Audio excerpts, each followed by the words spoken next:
Assalamualaikum warahmatullahi wabarakatuh. Eh, saya akan menjelaskan tentang tahapan pembuatan penggunaan gel elektroforesis serta pembacaannya. Nah, saya juga akan menjelaskan tentang teknik-teknik molekuler yang sering digunakan dalam pemeriksaan mikrobiologi. Ada juga yang akan saya yaitu tentang si DNA. Apa itu si DNA, terus perannya apa sih, sama proses pembuatannya itu kayak gimana. Nah, oke, kita masuk ke videonya. Tahapan pembuatan dan penggunaan gel elektroforesis serta pembacaannya. Nah, sebelum kita masuk, kita perlu ketahui apa sih itu gel elektroforesis. Adalah teknik yang digunakan untuk memisahkan molekul berdasarkan ukuran dan muatan mereka. Umumnya digunakan untuk menganalisis fragmen DNA, RNA, atau protein. Teknik ini mengandalkan pengaliran arus listrik melalui gel yang mengandung sampel, di mana molekul-molekul tersebut bergerak melalui gel dengan kecepatan yang bergantung pada ukuran dan muatan. Nah, kita masuk ke tahapan pembuatan gel elektroforesis. Ini yang pertama itu adalah persiapan gel. Pilih jenis gel.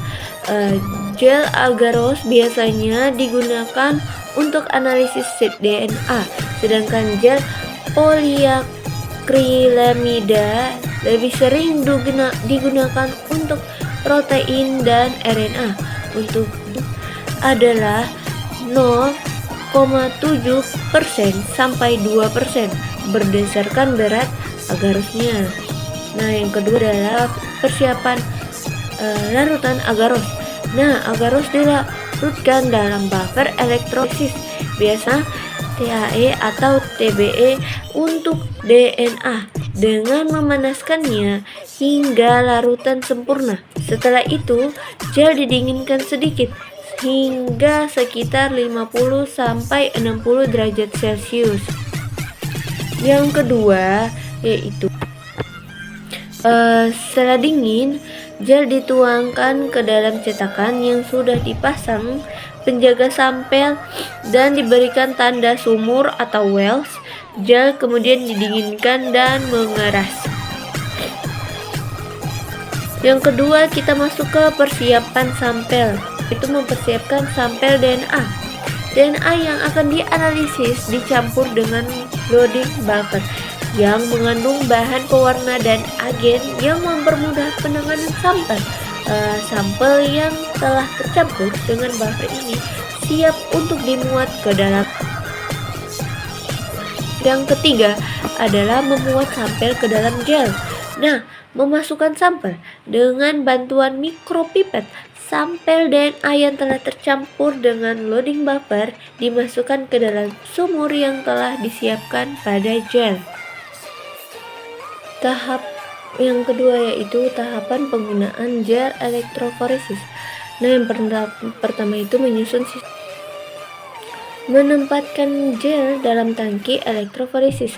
Gel yang telah dipersiapkan dan berisi sampel dimasukkan ke dalam tangki elektroforesis yang sudah diisi dengan buffer elektroforesis. Selanjutnya, menentukan arus positif biasanya ditempatkan di ujung jauh dari sumur sampel dan elektroda negatif di dekat sumur. Karena molekul DNA bermuatan negatif, DNA akan bergerak menuju elektroda positif.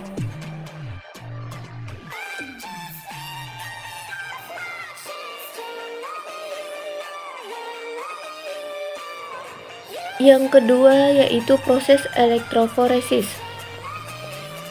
Pertama, menjalankan elektroforesis. Arus listrik dialirkan melalui gel, menyebabkan molekul-molekul DNA bergerak. Molekul yang lebih kecil akan bergerak lebih cepat melalui gel molekul yang lebih besar. Nah, yang ketiga yaitu pengaturan waktu dan pengamatan. Yang pertama, durasi elektroforesis. Proses ini biasanya berlangsung antara 30 sampai 90 menit, tergantung pada ukuran gel dan tegangan yang digunakan. Yang kedua, Pengamatan.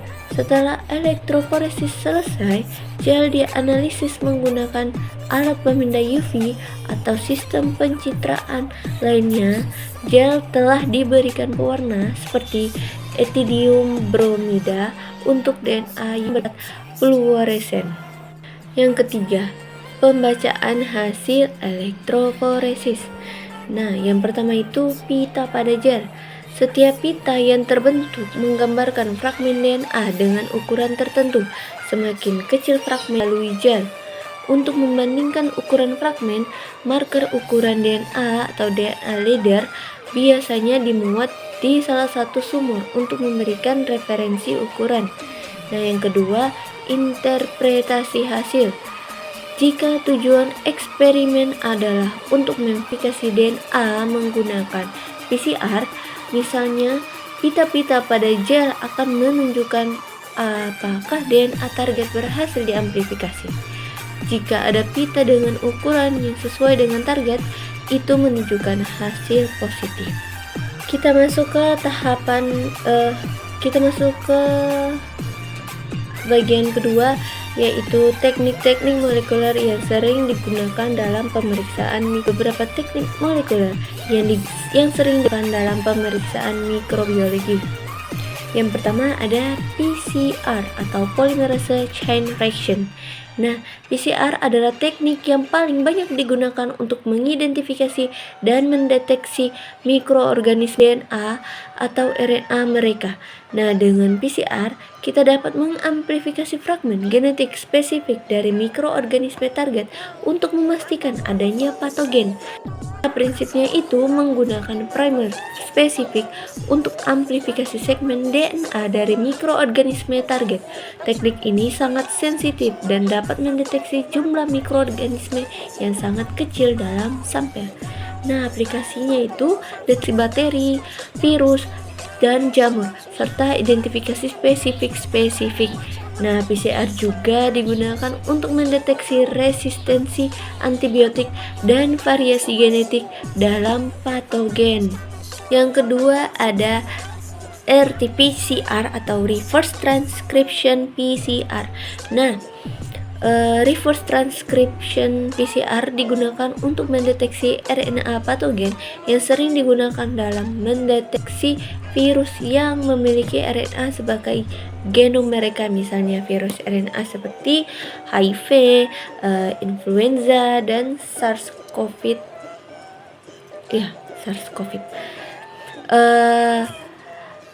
RT-PCR ini juga mempunyai prinsip dan aplikasi mengubah RNA menjadi DNA komplementer atau cDNA dengan menggunakan enzim reverse transkriptase. Kemudian dilakukan amplifikasi DNA menggunakan PCR. Nah, aplikasinya itu deteksi virus seperti influenza, HIV, SARS-CoV, serta analisis ekspresi gen. Yang ketiga ada sequencing DNA atau DNA sequencing. Nah, sequencing atau pengurutan DNA digunakan untuk menentukan urutan nukleotida dalam fragmen DNA atau genom mikroorganisme. Teknik ini memberikan informasi yang sangat rinci dan lengkap mengenai mikroorganisme. Prinsipnya yaitu menggunakan teknologi seperti Sanger sequencing atau Next Generation Sequencing atau NGS untuk mengurutkan DNA. Nah, aplikasinya itu identifikasi mikroorganisme baru, analisis strain atau varian, dan mempelajari hubungan filogenetik antar mikroorganisme. Yang keempat ada hibridisasi DNA atau DNA hybridization. Hibridisasi DNA digunakan untuk mendeteksi keberadaan urutan DNA spesifik dalam sampel dengan menggunakan probe DNA berlabel yang berikatan dengan sequence target. Prinsipnya yaitu probe DNA yang berlabel berikatan dengan DNA target jika urutannya berkomplementer. Ini bisa dilakukan dengan teknik seperti Souter blotting atau Fish fluorescence in situ hybridization. Nah, aplikasinya itu deteksi patogen spesifik dalam sampel klinis seperti bakteri atau virus.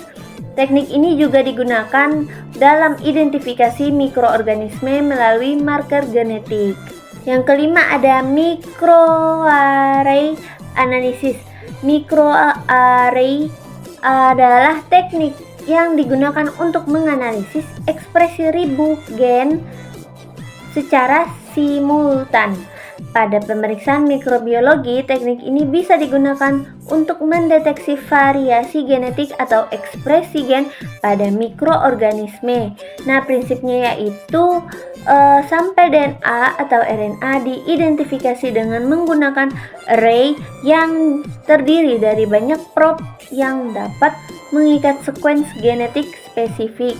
Nah, aplikasinya itu untuk mengidentifikasi patogen berdasarkan profil genetik serta untuk mendeteksi variasi genetik atau resistensi antibiotik pada mikroorganisme.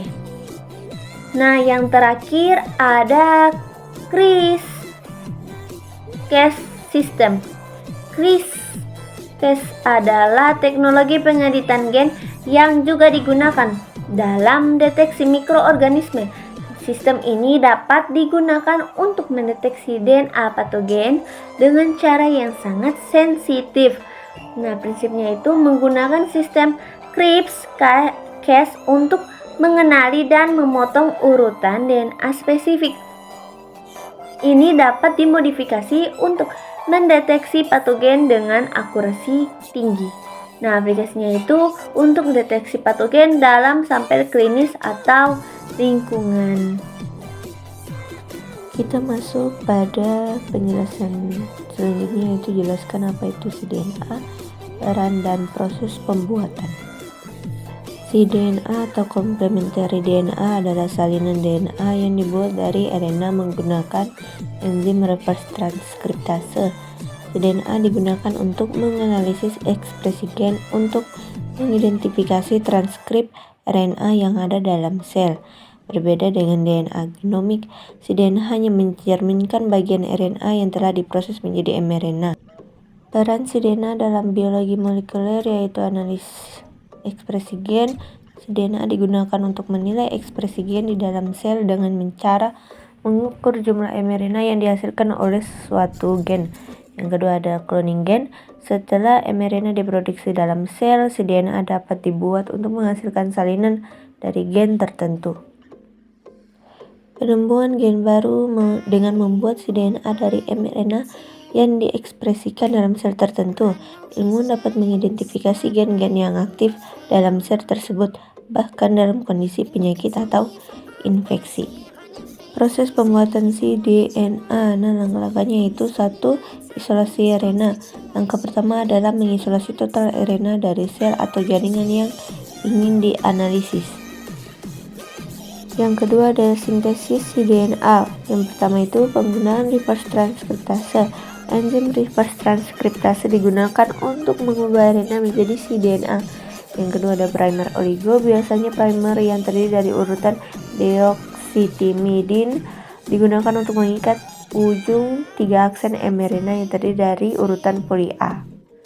Menggunakan primer spesifik, alternatifnya itu primer yang sesuai dengan urutan tertentu pada mRNA juga bisa digunakan untuk memulai sintesis cDNA di tempat lain dalam molekul RNA. Peran cDNA dalam penelitian ada yang pertama itu penelitian ekspresi gen. cDNA sering digunakan dalam eksperimen kuantitatif PCR untuk mengukur ekspresi relatif. Adapun pembuatan rekombinan protein dengan mengkloning cDNA ke dalam vektor ekspresi gen dapat diproduksi dalam sistem ekspresi, memungkinkan sintesis protein dalam jumlah besar untuk aplikasi industri atau terapeutik. Yang ketiga ada degradasi RNA. Yang keempat ada sintesis cDNA kedua, dan yang terakhir ada amplifikasi dan cloning.